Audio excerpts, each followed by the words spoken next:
Bom dia, meus irmãos.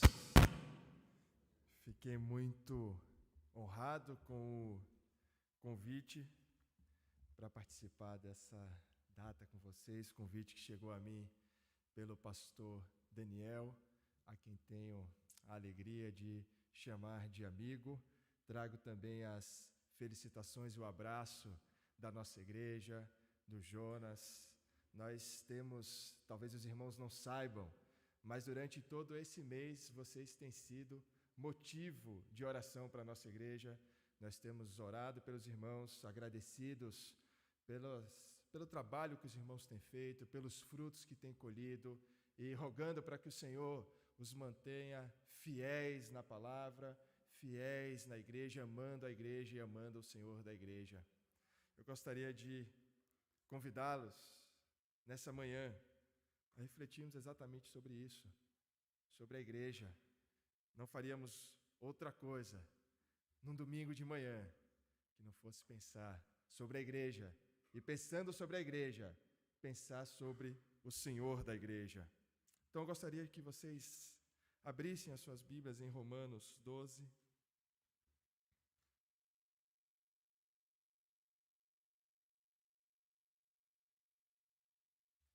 Nós faremos a leitura dos versículos 9 a 21. Romanos 12, 9 a 21. Assim diz a palavra do Senhor: o amor seja sem hipocrisia. Odeiem o mal e apeguem-se ao bem. Amem uns aos outros com amor fraternal. Quanto à honra, deem sempre preferência aos outros. Quanto ao zelo, não sejam preguiçosos. Sejam fervorosos de espírito, servindo ao Senhor. Alegrem-se na esperança. Sejam pacientes na tribulação e perseverem na oração. Ajudem a suprir as necessidades dos santos, pratiquem a hospitalidade. Abençoem aqueles que perseguem vocês, abençoem e não amaldiçoem. Alegre-se com os que se alegram e chorem com os que choram. Tenham o mesmo modo de pensar de uns para com os outros. Em vez de serem orgulhosos, sejam solidários com os humildes. Não sejam sábios aos seus próprios olhos. Não paguem a ninguém mal por mal.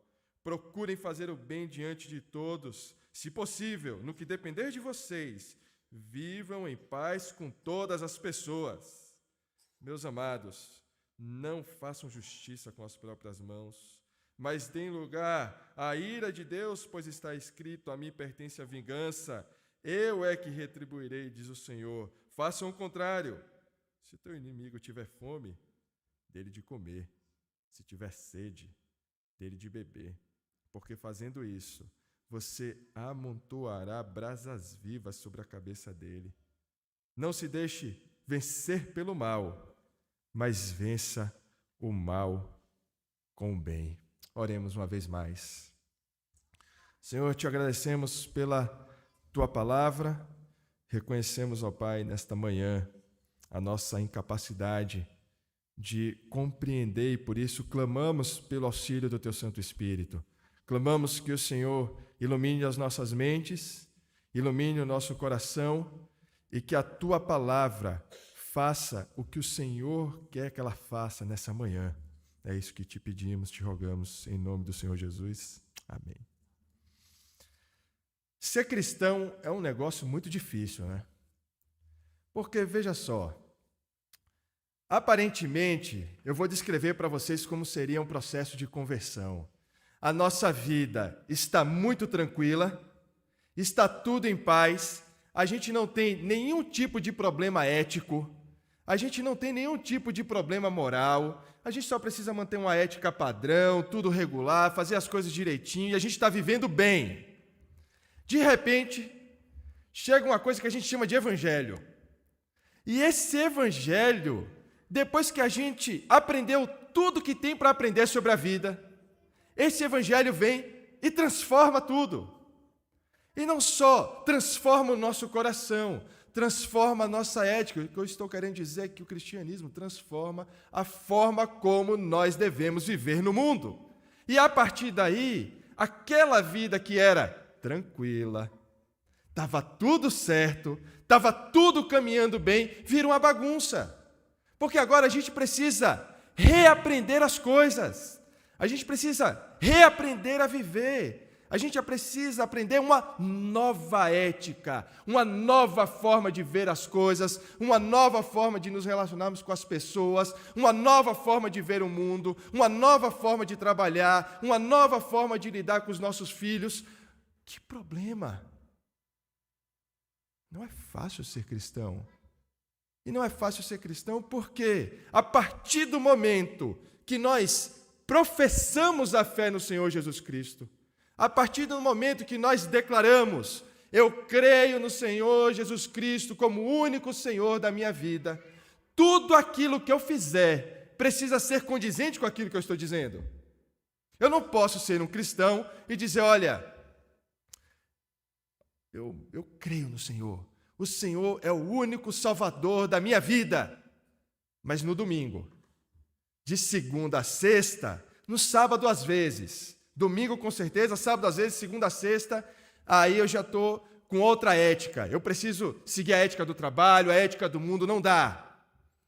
Não, isso quer dizer que aonde a gente estiver, o que a gente faz precisa ser condizente com aquilo que a gente declarou, com a nossa profissão de fé. Isso nos coloca um grande problema. Nós não podemos, como cristãos, lidar com a ética da seguinte forma: a Bíblia é um livro maravilhosamente inspirado por Deus e muito útil para os outros. Parece que às vezes é assim que a gente lida com a ética, né? A Bíblia é maravilhosa para os outros. Olha, eu amo seguir a palavra do Senhor, enquanto ela não atrapalha os meus pecados. Enquanto a palavra do Senhor deixar os meus pecadinhos aqui, enquanto eu puder alimentar os meus pecados, deixar eles bem guardadinhos aqui, eu sigo a palavra do Senhor. Mas no momento que Ele quer mexer bem ali, aí a gente já não vai adiante, a gente já tem um problema. Nesse texto que nós lemos, Paulo trabalha sentenças separadas. Se você observar, cada sentença tem um sentido. E cada sentença que Paulo trabalha nesse texto é como se ele estivesse dizendo a todos os cristãos que ele está escrevendo: mude, mude, seja transformado, seja transformado. E nós precisamos considerar essas sentenças com calma, porque o texto que nós lemos hoje, que nós acabamos de ler antes desse sermão, vai responder apenas uma pergunta: como um cristão deve viver? E essa é a pergunta que todo cristão precisa ter. Como um cristão deve viver? E, novamente, eu quero lembrá-los que quando eu digo como um cristão deve viver, eu não estou dizendo como um cristão deve viver na igreja. Porque a gente pode se vestir como um cristão, usar uma gravata de cristão, falar como cristão, parecer um cristão e não ser absolutamente um cristão, não viver como um cristão. Portanto, eu não estou dizendo como devemos viver de maneira estética, mas de maneira ética. E também não estou dizendo apenas como devemos viver na igreja ou nos encontros que fazemos com aqueles que sabemos que são cristãos, mas como devemos viver nesse mundo, como um cristão precisa viver nesse mundo. E para isso nós vamos dividir o nosso texto que nós lemos em duas partes. Esse texto tem duas partes. A primeira parte vai dos versículos 9 a 16, e eu chamei de a ética e o amor. Então, a primeira parte do texto que nós lemos, dos versículos 9 a 16, vão trabalhar o nosso primeiro ponto, a ética e o amor. E os versículos 17 a 21, o nosso segundo ponto, a ética e os inimigos. Então, primeiro ponto, versículos 9 a 16, a ética e o amor. Segundo ponto, versículos 17 a 21, a ética e os inimigos. Olha como Paulo começa. Como é curioso. É importante lembrar que quando Paulo está escrevendo a Romanos, ele não está escrevendo a uma igreja que ele plantou, ele não está escrevendo a uma igreja que ele sequer conhece, uma igreja que sequer ele visitou. Ele apenas tinha ouvido falar que no meio da grande cidade de Roma, onde os cristãos eram perseguidos, tinha surgido uma igreja, um povo de Deus, as pessoas estavam cultuando lá. E ele ouve isso, e ele escreve a carta aos Romanos, apresentando a sua teologia, aquilo que ele crê sobre o Evangelho. Mas olha, que frase curiosa de se escrever a pessoas que você não conhece. Ele começa assim: o amor seja sem hipocrisia. Já pararam para pensar sobre isso? O amor seja sem hipocrisia. Vamos parar para pensar no sentido contrário. O que seria um amor hipócrita? Ou melhor dizendo, talvez fingido, ou ainda melhor dizendo, existe um amor hipócrita? Não seria um amor hipócrita, um amor fingido, algo que não é amor? Porque Paulo está escrevendo a essa igreja que o amor seja sem hipocrisia. Vamos dar um passo ainda um pouco mais atrás. O que é um hipócrita? Se a gente está pensando no amor que seria um amor hipócrita seria produzido por aqueles seres que são hipócritas. O que é um hipócrita? Jesus, quando está falando aos fariseus, ele diz: olha, vocês por fora são muito bonitinhos. Eu olho para vocês e está tudo limpinho, está tudo no lugar. Olha, a gravata, o terno, está tudo certo. Eu olho para vocês e eu vejo pessoas que parecem, mas não são. Então, a primeira informação que a gente tem de um hipócrita é aqueles que parecem, mas não são. Eles têm a aparência, eles têm o discurso, eles têm o jeito, mas eles não são.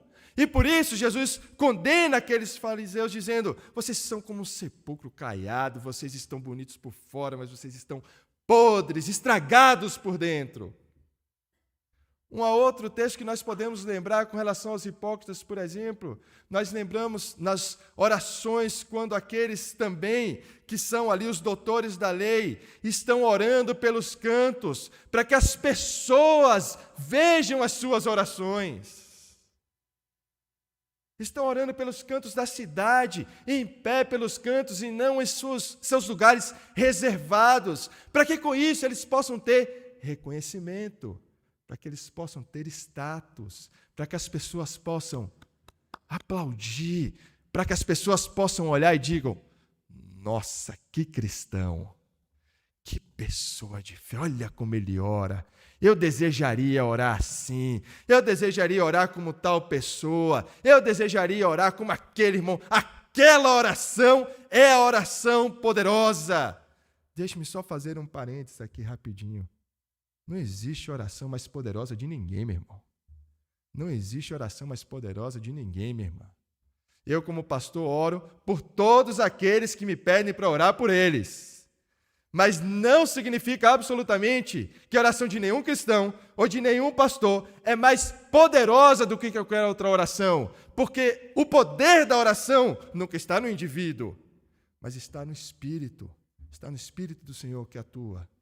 Então, não existe oração mais poderosa de ninguém. Então, quando os fariseus estão andando pelos cantos para serem vistos, para que sejam reconhecidos como seres mais espirituais, mais poderosos, mais cheios do Espírito, mais cheios de oração, eles estão fazendo algo que não são. Eles estão vendendo a imagem daquilo que eles não são. Então, o hipócrita, ele tem um desejo de aprovação. Um hipócrita, ele quer parecer algo que não é. O hipócrita quer que as pessoas reconheçam. Não importa, veja, para o hipócrita, não importa se ele é ou não é. Só importa que as pessoas vejam. Deu para entender isso? não importa se ele é mesmo crente ou não, desde que as pessoas digam que ele é o suficiente para ele. E talvez, quando a gente fala de hipócritas, a gente sempre pensa em quem? Nas pessoas que estão lá fora, né? Não é isso? Toda vez, talvez, que eu tenha falado aqui a palavra hipócrita, e você talvez tenha pensado o seguinte: é verdade, aqueles hipócritas que estão fora da igreja fazem isso. Mas eu quero deixar bem claro que eu não estou me referindo aos hipócritas que estão fora da igreja. Eu estou me referindo aos hipócritas que estão dentro da igreja. Dentro da igreja. Talvez esse seja o seu caso. Talvez esse seja o meu caso. O amor hipócrita se faz parecer algo que não é. No amor hipócrita, tudo é sobre mim, tudo é sobre o meu desejo, tudo é sobre a minha satisfação, tudo é sobre a minha felicidade. O que importa é o que eu sinto, é como eu quero as coisas. Eu posso até ajudar as pessoas, eu posso até, de alguma maneira, ter atos de amor para com as pessoas, mas se isso me beneficiar mais do que a ela, a partir do momento que isso for um benefício maior para ela do que para mim, aí não tem mais amor. Porque no amor hipócrita não existe sacrifício, não existe a possibilidade de perder. Veja, o amor verdadeiro é o contrário disso. O amor verdadeiro é um amor que vai amar, mesmo quando não é vantajoso, mesmo quando não é bom para você, mesmo quando não é bom para o seu orgulho, mesmo quando as pessoas não vão ver, mesmo quando você, ao invés de não ter vantagem, você vai ter então desvantagens ao amar uma pessoa. Esse é o amor verdadeiro, esse é o amor sacrificial, mas o amor hipócrita não aceita sacrifício, não aceita perder, ele precisa ganhar, e ganhar, e ganhar, e receber, e ser visto, e ser reconhecido, assim como os hipócritas. E o que Paulo está dizendo para a gente é que, para que nós possamos vencer a hipocrisia, nós precisamos nascer de novo.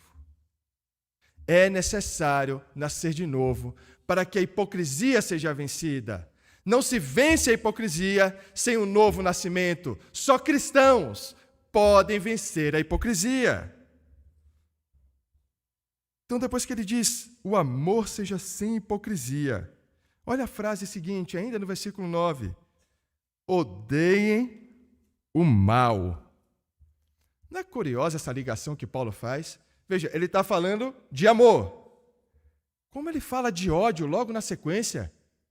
Espera aí, Paulo, o que você está fazendo? Você acabou de me mandar uma frase muito curta, falando que nós precisamos amar verdadeiramente, precisamos de um amor sincero, mas logo na sequência você diz, odeiem.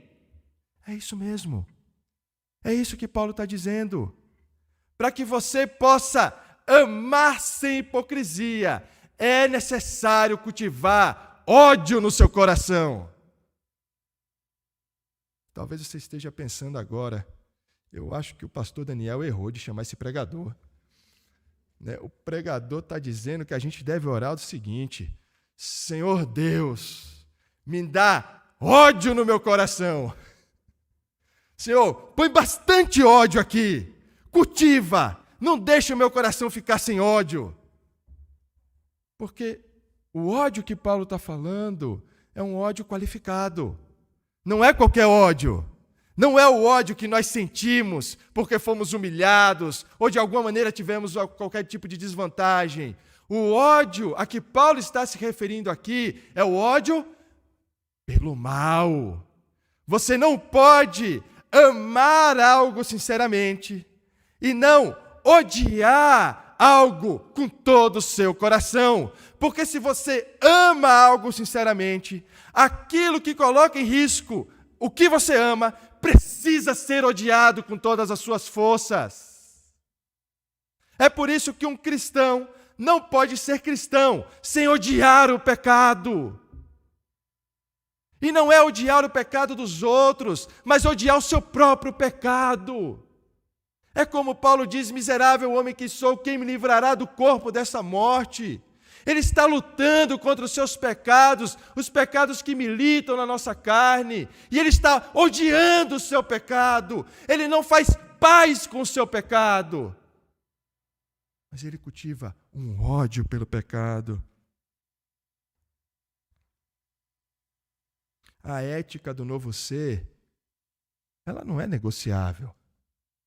Ela não pode ser flexível. Ela não pode ser inclusiva. Ela precisa ser rígida, firme. Eu amo uma coisa, sinceramente, e eu odeio tudo aquilo que é contrário àquilo que eu amo.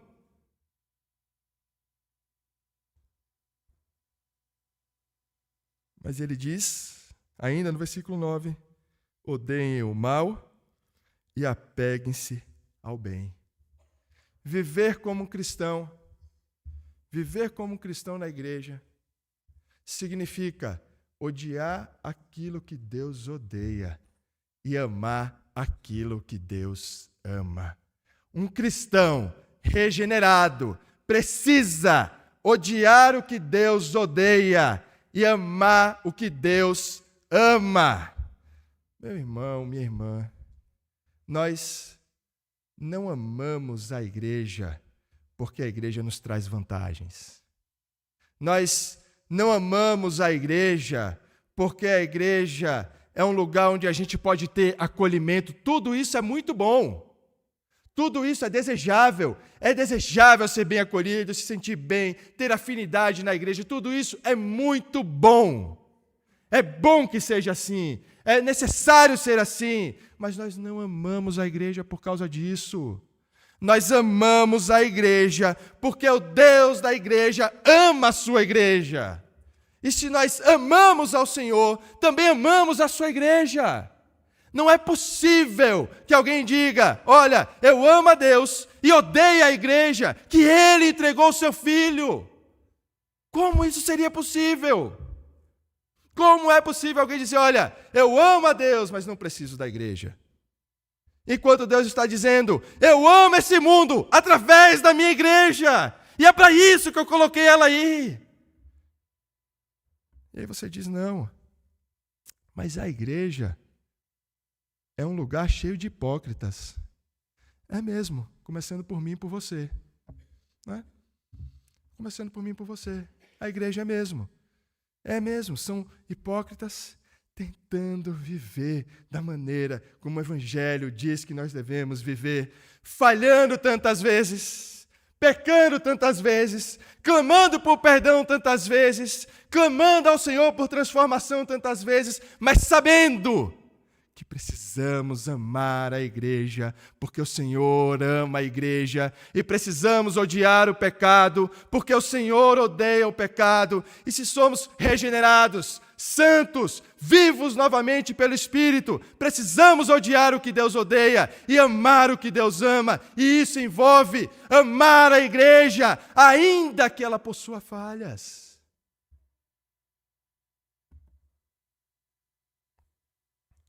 É interessante como tantas vezes a gente inverte as coisas.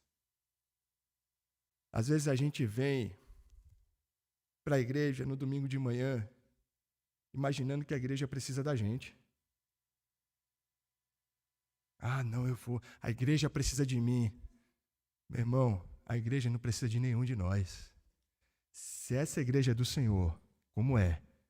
O Senhor dará tudo aquilo que ela necessita, porque Ele ama essa igreja, e amando essa igreja, Ele não deixará nem essa igreja e nenhuma de suas igrejas desamparadas. Quer você esteja aqui, quer você não esteja, a igreja não precisa de você, não precisa de mim, não precisa de nenhum pastor. O Senhor vai dar à igreja o que ela precisa. Agora, o contrário não é verdadeiro. Se a igreja não precisa de você, você precisa da igreja. Não é a igreja que precisa de você. Mas é você que precisa estar aqui. É você que necessita disso aqui. É você que precisa de supervisão. É você que precisa clamar por arrependimento. É você que precisa aprender a agradecer. É você que precisa aprender a amar a igreja. Porque só amando a igreja nós podemos amar o Senhor. Não existe outra forma de amar o Senhor sem amar a sua igreja. A igreja não precisa de você, mas você precisa da igreja. Por isso que o nosso sentimento ao estar no culto como esse, louvando como louvamos, a uma só voz, cantando ao Senhor, adorando ao Senhor, tem que ser um sentimento de: Senhor, muito obrigado por essa igreja, muito obrigado porque o Senhor me colocou aqui, muito obrigado porque o Senhor não me deixa sozinho nesse mundo, muito obrigado porque o Senhor me dá um povo para peregrinar. Um povo para amar, um povo para que o meu coração seja trabalhado. Esse deve ser o nosso coração no culto.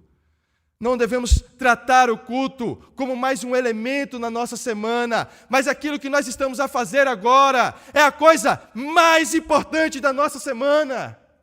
Quando cantamos com os nossos irmãos, não existe um ápice maior na nossa semana do que esse momento. Quando abrimos a palavra e meditamos nela, não existe nada, absolutamente nada ao longo da sua semana que você tenha feito que é mais importante do que esse momento. Porque é aqui que nós aprendemos a amar o Senhor. É olhando para os nossos irmãos enquanto cantamos que vemos o amor de Cristo na vida dos outros. É quando abrimos a Bíblia e meditamos na palavra do Senhor que vemos o amor do Senhor por nós, mesmo com tantas falhas que nós sabemos que temos. Falhas que muitas pessoas sabem umas das outras, mas tantas outras falhas que são ignoradas porque escondemos. Mas o Senhor sabe. E ainda assim, Ele nos ama.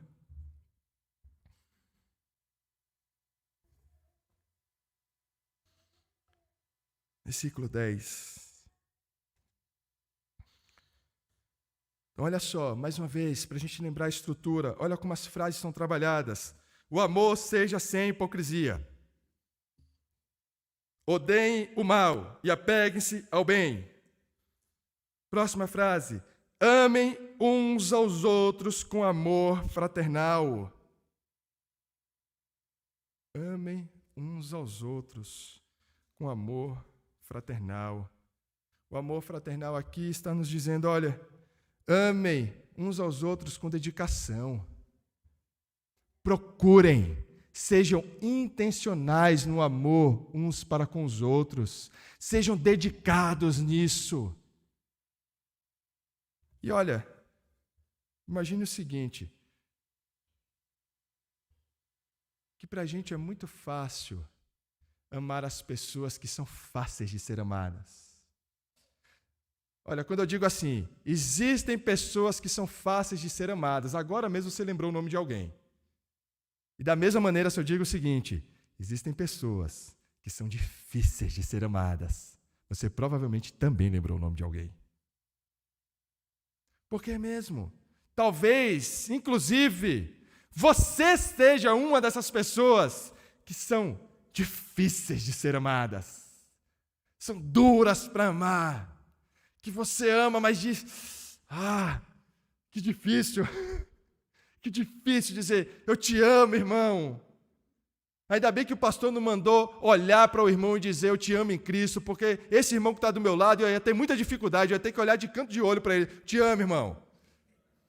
Porque é muito difícil de amar essa pessoa. E é mesmo. Amar pessoas é difícil. Muitas vezes elas vão decepcionar a gente. Muitas vezes elas vão machucar. Muitas vezes você decepcionará as outras pessoas. Muitas vezes você machucará as outras pessoas.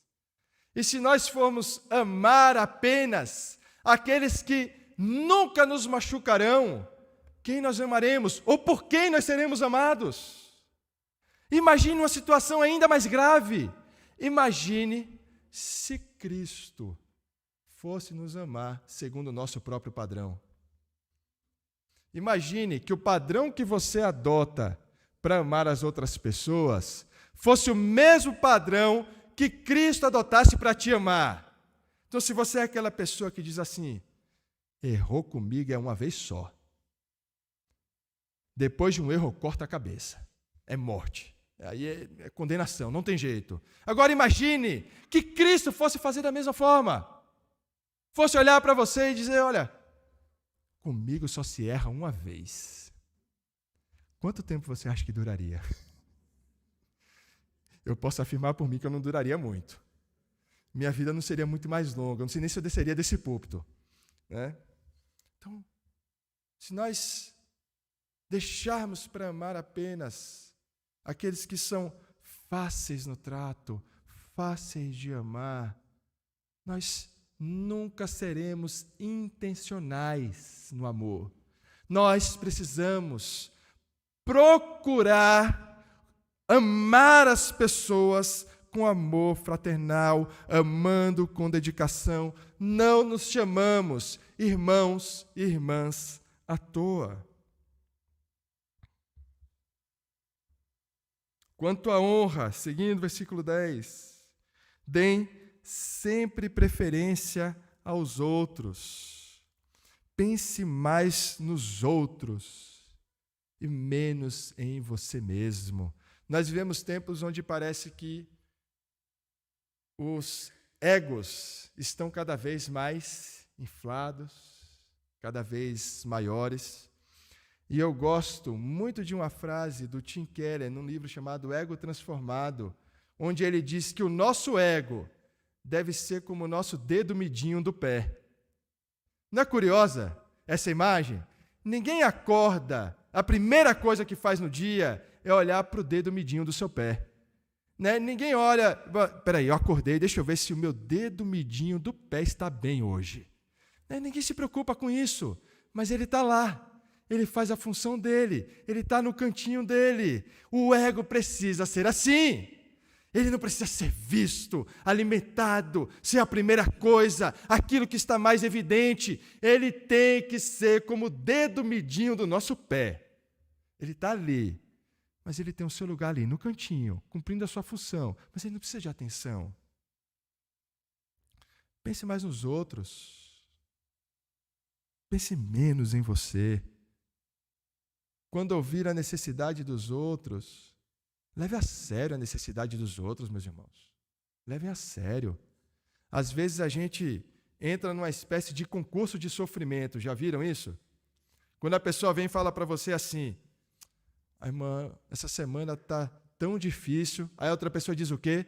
A minha semana passada foi pior ainda. Peraí, eu não sabia que eu tinha entrado num concurso para ver quem estava mais desgraçado aqui. Então, deixa eu começar a pegar minha história, porque eu tenho umas semanas bem desgraçadas, viu? Então, talvez eu esteja até ganhando e não saiba. Então, aí a pessoa começa a dizer, não, é verdade, esse é difícil, mas aquele ali também foi muito difícil. E aí, vamos ver quem está mais desgraçado aqui. Entende?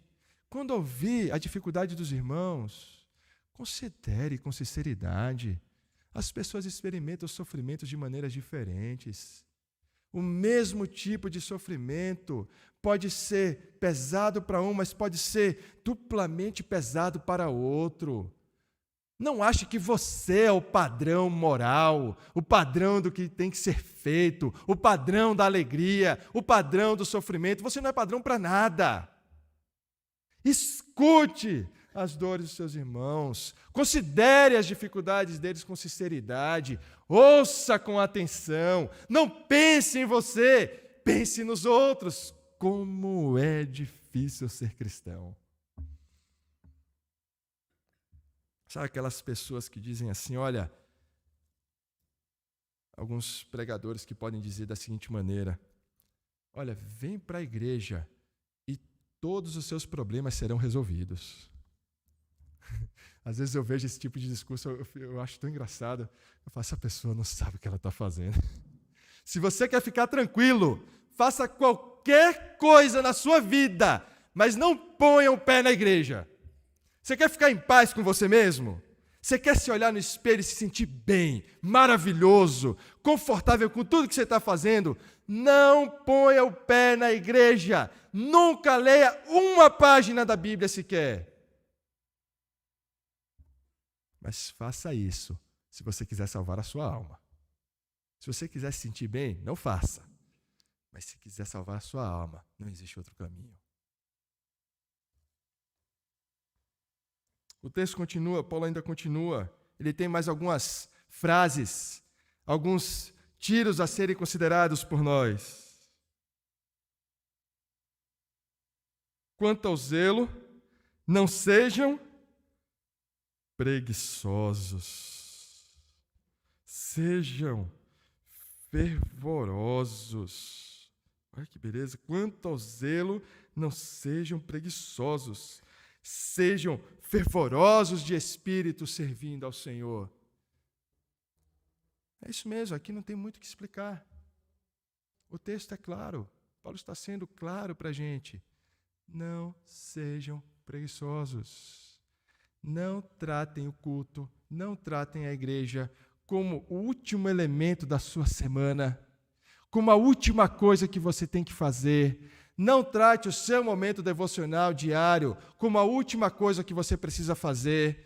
Não trate o seu momento de oração como a última coisa que você precisa fazer, como a coisa que está lá no final do seu dia. Às vezes você já está deitado, cansado, a sua mente já não está funcionando, e aí você faz até algumas orações que são absurdas, né? Senhor, abençoa meus pecados. Já viram isso? A pessoa está dormindo, ela está deitada na cama já, ela não sabe mais o que está falando. Diz, perdoa, abençoa meus pecados, Senhor, e abençoa os meus inimigos. Sei lá, a pessoa começa a falar qualquer coisa, porque é só o finalzinho, é só o que sobrou, não tem mais energia, é a última coisa do seu dia, é a coisa menos importante. Ficou lá para se sobrar um tempinho você fazer.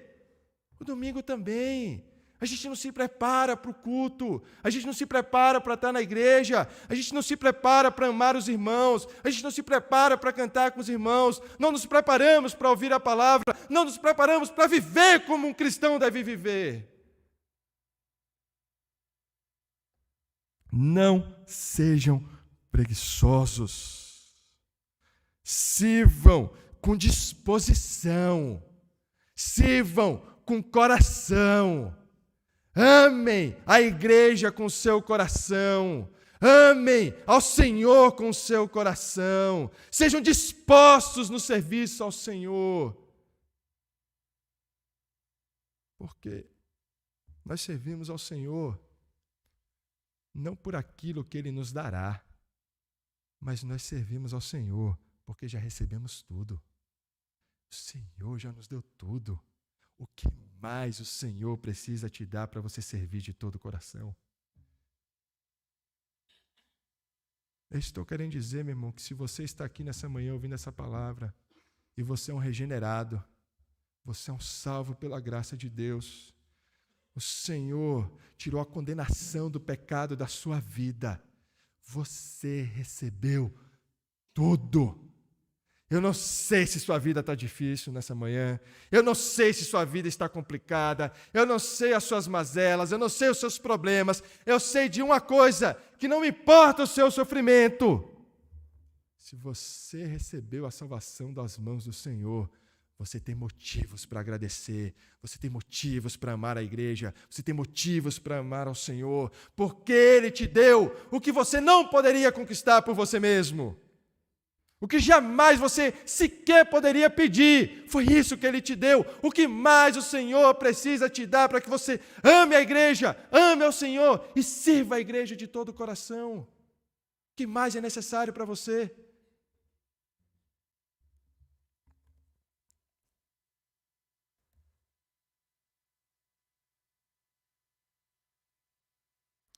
Versículo 13, ajudem a suprir as necessidades dos santos, pratiquem a hospitalidade, sejam generosos, sejam hospitaleiros. Um hipócrita não é generoso, um hipócrita não é hospitaleiro, um hipócrita quer parecer generoso, um hipócrita quer parecer hospitaleiro, porque o amor hipócrita é uma outra coisa que não é amor, mas quer se parecer com amor. Portanto, aos cristãos, Paulo está dizendo, não é que pareçam generosos, mas sejam generosos. Não é pareçam hospitaleiros, mas sejam de fato hospitaleiros. Abençoem aqueles que perseguem vocês.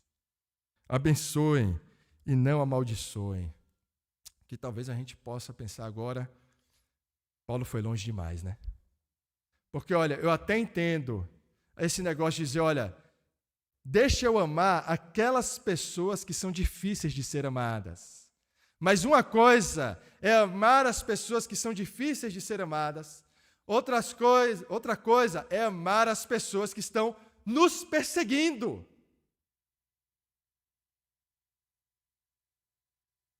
No sentido da palavra, pessoas que estão perseguindo vocês, estão odiando vocês, estão querendo, talvez até, destruir casal mal a vocês, porque estão perseguindo, estão em rota de colisão com vocês. E Paulo está dizendo, olha, amem essas pessoas, e não amaldiçoem essas pessoas, mas amar quem nos persegue. Como é difícil ser cristão.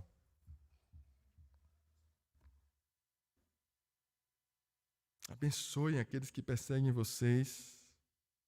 Abençoem e não amaldiçoem. Alegrem-se com os que se alegram e chorem com os que choram. Para pensar um pouquinho. O que é mais difícil para a gente? Se alegrar com aqueles que se alegram ou chorar com aqueles que choram? Não precisa responder, não precisa se entregar. Não precisa aqui fazer nenhuma confissão. Mas para pensar um pouquinho. O que é mais difícil? O que mexe mais no nosso orgulho? A gente vê uma pessoa feliz, mas muito feliz, porque ela está te contando que tudo na vida dela está maravilhoso, está perfeito, todas as bênçãos estão sendo derramadas sobre ela, e você olha para ela e diz, ai, que alegria por você, irmão. Mas lá no fundo você está dizendo ao Senhor, o Senhor não está me vendo aqui, não? Pô, caiu bem aqui do meu lado, semana passada foi desse lado, que hora vai cair aqui no meio? Que horas vou ser eu? Vou dizer, agora você se alegra comigo, porque tudo na minha vida está maravilhoso. Porque veja, quando a gente vê pessoas que estão sendo abençoadas, elas estão felizes. Nós, lá no fundo, isso mexe com o nosso orgulho. Isso dói no nosso orgulho. É muito mais fácil para a gente. E eu sei que isso parece estranho, mas você reconhecerá esse sentimento. Quando as pessoas estão chorando e nós precisamos consolar elas.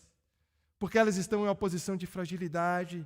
Elas estão vulneráveis, elas estão sofrendo, é um sentimento que a gente se identifica de maneira mais fácil, não mexe com o nosso orgulho, nós temos a sensação de que estamos fazendo algo para ajudar essa pessoa, mas quando a pessoa está simplesmente feliz, está tudo muito bem, nós não conseguimos nos alegrar com os nossos irmãos, não conseguimos nos alegrar com o sucesso dos nossos irmãos, não conseguimos nos alegrar com as bênçãos que os nossos irmãos recebem. Só conseguimos nos alegrar com as bênçãos que os outros recebem, se as bênçãos que nós recebemos são maiores do que eles recebem.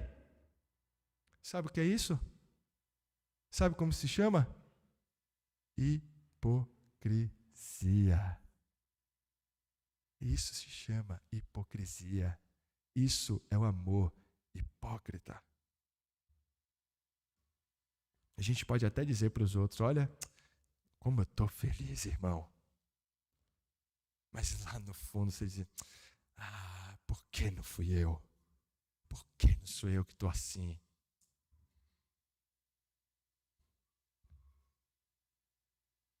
Versículo 16. Tenham o mesmo modo de pensar de um para com os outros.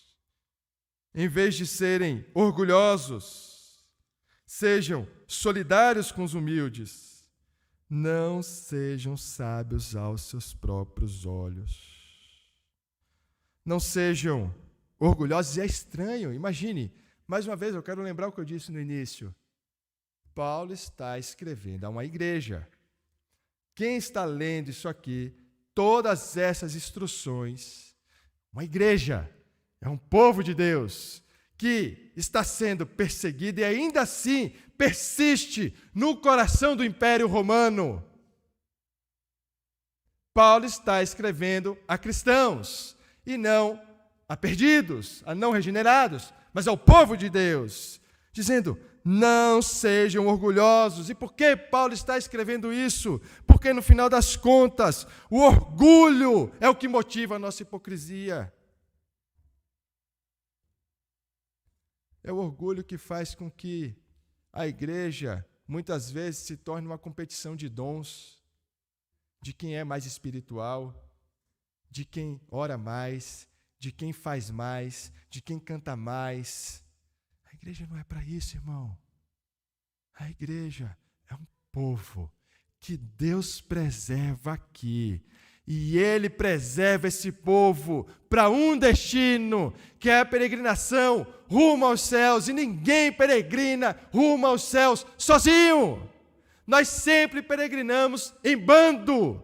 O povo de Deus sempre foi um povo de Deus. Sempre foi um bando peregrinando em meio às dificuldades desse mundo, mas com destino certo, destino que nós não traçamos, mas o Senhor traçou, destino que tantas vezes nós nos desviamos, mas Ele nos sustenta. O povo de Deus é um povo que peregrina junto. O cristão sozinho não sobrevive. Um cristão sem igreja é como um dedo midinho separado do corpo. Ele não vai sobreviver. É como se você arrancasse um galho de uma árvore e deixasse no cantinho. Já parou para fazer isso? O que vai acontecer no primeiro dia? Nada. Ela vai parecer que está viva, não vai? Você vai olhar no outro dia e ainda vai estar verdinha, as folhas estão verdinhas. Ah, mas eu separei da árvore e não aconteceu nada, olha que beleza. Então isso quer dizer que eu não preciso da árvore. Porque mesmo sem a árvore, parece que está tudo bem. E no outro dia? E no outro dia? E daqui a um mês? O que vai acontecer com essa folha? Está seca. Não tem vida. Porque ela precisa estar ligada ao povo. Ela precisa estar ligada à árvore, ela precisa estar conectada, porque se ela não estiver, ela vai secar. E é como se o galho, depois de um mês, olhasse para ele: ai, Senhor, eu não entendo porque eu estou tão seco, eu estou tão vazio, porque você não está amando a igreja. Você só está amando o seu orgulho, o seu interesse, a sua alegria, mas não o seu povo, o povo de Deus, o seu Senhor. Você não está odiando o pecado e não está amando o que Deus ama. Ser um cristão nesse mundo é amar o que Deus ama e odiar o que Deus odeia.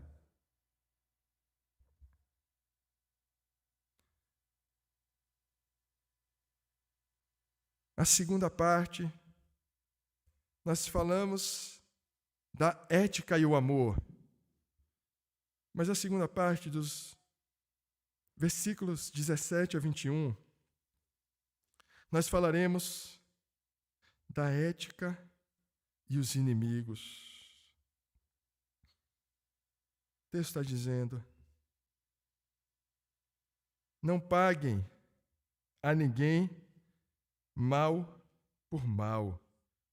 Procurem fazer o bem diante de todos. Uma coisa que a gente precisa aprender como cristão é assimilar o dano. Sabe aqueles momentos onde você sabe que foi prejudicado, onde aquilo que aconteceu com você é realmente injusto, não deveria ter acontecido. Por direito, você poderia exigir retribuição, punição, porque o que foi feito é errado e lhe trouxe desvantagens.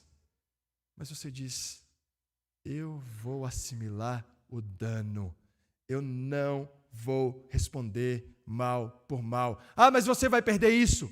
Vou, mas eu não vou responder mal por mal. Ah, mas isso vai prejudicar você? Vai, mas eu não vou responder mal por mal, porque é isso que a gente precisa entender sobre a igreja. A igreja, ela tem dois lados. Um lado que é maravilhoso e um lado que é terrível. Qual é o lado maravilhoso da igreja? A igreja reúne no meio de um povo que juntamente clama ao Senhor. E esse povo caminha junto, se fortalece, se alimenta, persevera, cuida uns dos outros, suporta uns aos outros. Isso é maravilhoso, é dádiva de Deus. Mas a igreja também tem um lado terrível, porque a igreja também serve para traçar uma linha clara entre aqueles que são regenerados e aqueles que não são regenerados. E uma das maiores tragédias que acontece com a gente é quando cristãos regenerados vivem e se comportam não de acordo com aquilo que professaram, mas com a ética daqueles que não são regenerados. Por que estou dizendo tudo isso? Porque o não regenerado reagiria assim. Se eu levei alguma desvantagem, se algo me atingiu, eu vou devolver na mesma moeda.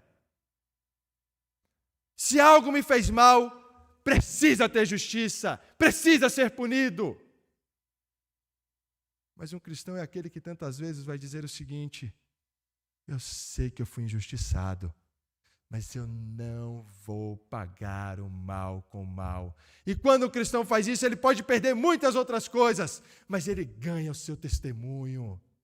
Ele ganha aquilo que um regenerado deve preservar a todo custo, o seu testemunho. Não podemos entregar o nosso testemunho sobre o Evangelho a troco de uma falsa justiça ou de uma justiça passageira, mas é melhor que a gente assimile o dano e mantenha o nosso testemunho, mesmo que isso signifique ter desvantagens.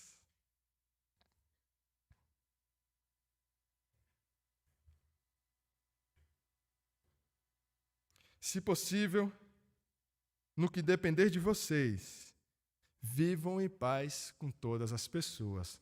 É óbvio que, quando eu digo isso, eu não estou querendo dizer que a gente tem que aceitar qualquer coisa. Tudo que fizer para a gente, eu sou um cristão, e tudo que me acontecer, eu não vou pagar, eu vou ficar quietinho.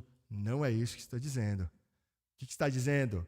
No que for possível, no que depender de vocês, vivam em paz com todas as pessoas. Sejam intencionais, busquem fazer isso. No que depender de vocês, vivam em paz. Nós não podemos responder pelos atos dos outros, mas podemos responder pelos nossos próprios atos. E com os nossos próprios atos, nós podemos, então, no que depender da gente, viver em paz com todos.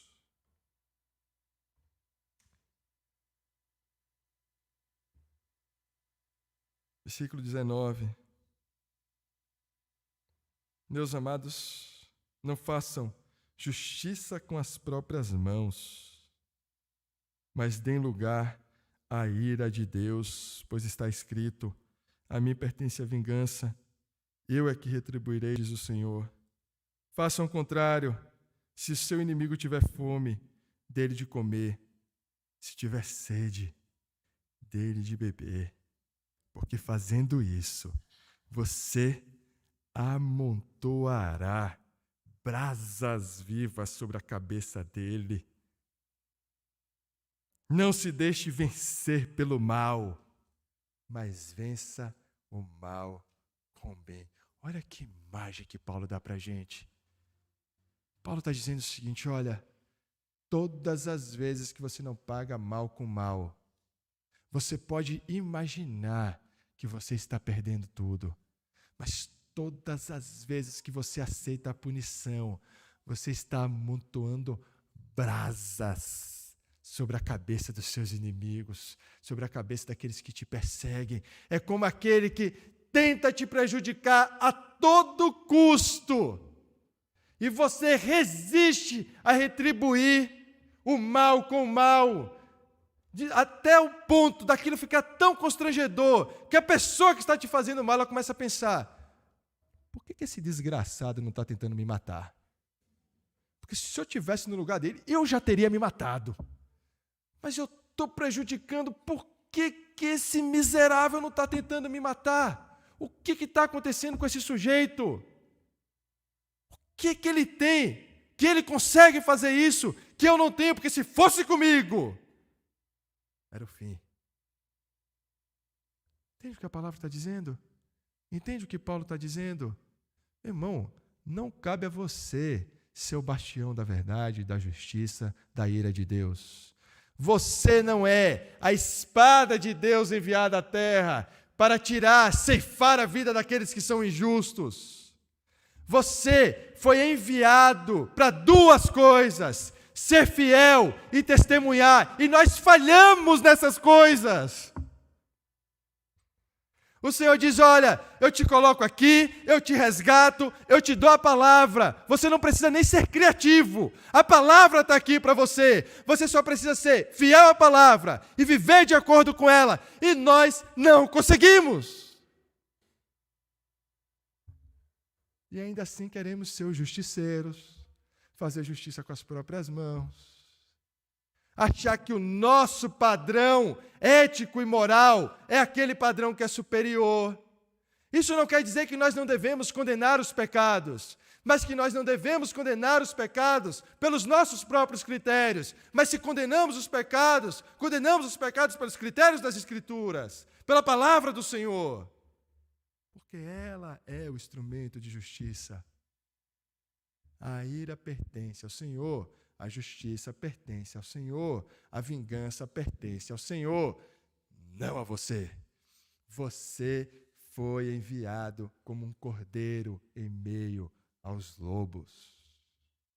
Você não foi enviado como um guerreiro, alguém para erguer a espada e ceifar vidas. Mas a imagem que nos cabe é de um cordeiro em meio a lobos. E essa imagem nos cabe muito bem, porque a última frase do texto diz, vençam o mal com o bem. E quem é aquele que venceu o mal com o bem, senão o próprio Cordeiro de Deus? Quem é aquele que venceu o mal desse mundo com o bem, senão aquele que derramou o seu sangue no madeiro? Quem é aquele que venceu o mal em nosso coração, senão o Santo Cordeiro de Deus, que teve o seu corpo partido, o seu sangue derramado, para que o mal no nosso coração não tivesse a palavra final, mas que fôssemos regenerados como instrumentos de justiça nas mãos do Senhor. Quando o Senhor te diz, vença o mal com o bem, Ele não está te pedindo algo que nunca foi feito, mas algo que foi feito por Ele antes, no seu coração, no meu coração. Cristo venceu o nosso mal com o bem. Cristo venceu a morte para nos dar vida. Cristo venceu o inferno para que nós tivéssemos um lugar no céu. E mais uma vez eu pergunto, o que mais Ele precisa fazer para você amar a igreja? O que mais Ele precisa fazer por você para que você ame o Senhor, ame a igreja, odeie o mal, ame os seus irmãos, sirva de coração? O que mais o Senhor precisa fazer? Além de derramar o único sangue santo, puro, ter a sua carne rasgada no madeiro, para que o mal do seu coração pudesse ser vencido. O que mais o Senhor precisa fazer por você?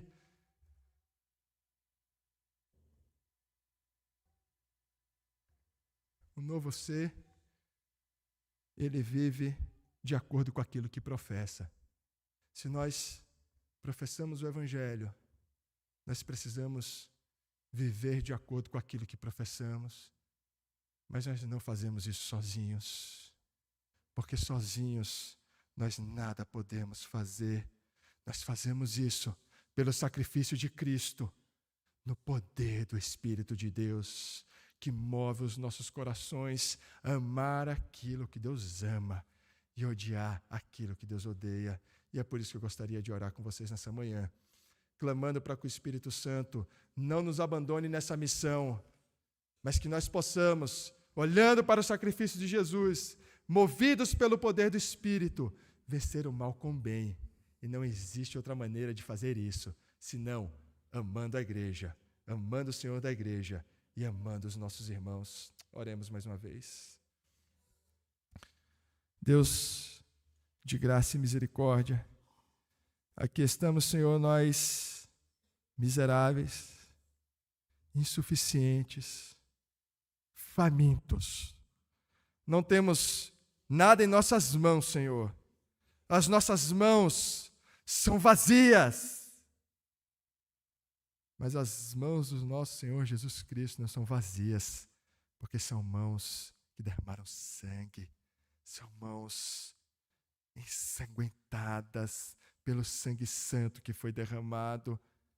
E esse sangue foi derramado, ó Pai, de uma vez, para que a tua ira fosse apaziguada e o mal não tivesse a palavra final, para que nós pudéssemos nos reunir aqui, cultuar, louvar, adorar o Senhor, encorajar uns aos outros, amar uns aos outros acima de tudo, Senhor.